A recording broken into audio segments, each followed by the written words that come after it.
नमस्कार मित्रांनो जगभरात UPI प्रसिद्ध आहे। भारत तर एकमात्र असा देश आहे जिथे UPI युजर्स अधिक बघायला मिळतात। UPIने देशात क्रांती आणली आहे। आता कोणती छोट्यात छोटी गोष्ट जरी खरेदी करायची असली तरी त्यासाठी लोक UPIचा वापर करतात। आजकाल प्रत्येकजण UPI पेमेंटचा वापर करतो। तुम्हीही तुमच्या रोजच्या आयुष्यात UPIचा वापर करत असाल तर आजची ही बातमी तुमच्यासाठीच आहे। ही बातमी ऐकून तुम्हाला नक्कीच धक्का बसेल।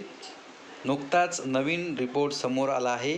यानुसार आता युजर्सना UPI पेमेंटवर अधिकचे शुल्क आकारण्यात येणार आहे।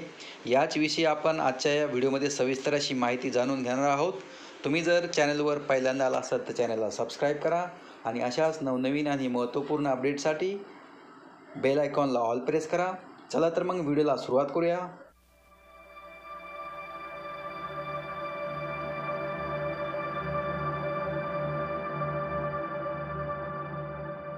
मित्रांनो, आपण पाहूया आता हा चार्ज नेमका एक्स्ट्रा कोणाला लागणार आहे।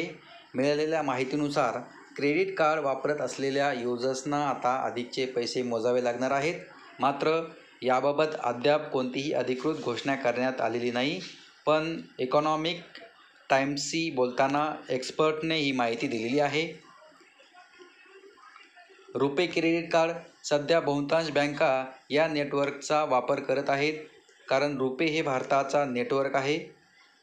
मात्र याआधी व्हिसा आणि मास्टरकार्डचा वापर केला जात होता, पण आता मोठ्या बँकाही रुपे या नेटवर्कद्वारे क्रेडिट कार्ड जारी करत आहेत। तर आता हा एक्स्ट्रा चार्ज किती भरावा लागेल? एक्सपर्टकडून याची कोणती माहिती तर नाही मिळाली। मात्र MDR शुल्कात नक्कीच महत्त्वपूर्ण बदल करण्यात येतील। सध्या 2000 रुपयापर्यंतच्या पेमेंटसाठी कोणतेही शुल्क नाही।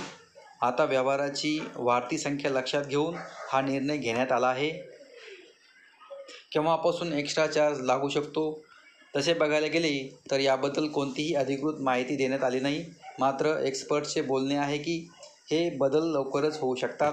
यानंतर तुम्ही गुगल पे, फोनपे, पेटीएम किंवा कोणत्याही पेमेंट ॲपवर क्रेडिट कार्डच्या पद्धतीने पेमेंट केल्यास तुम्हाला हे शुल्क भरावे लागेल।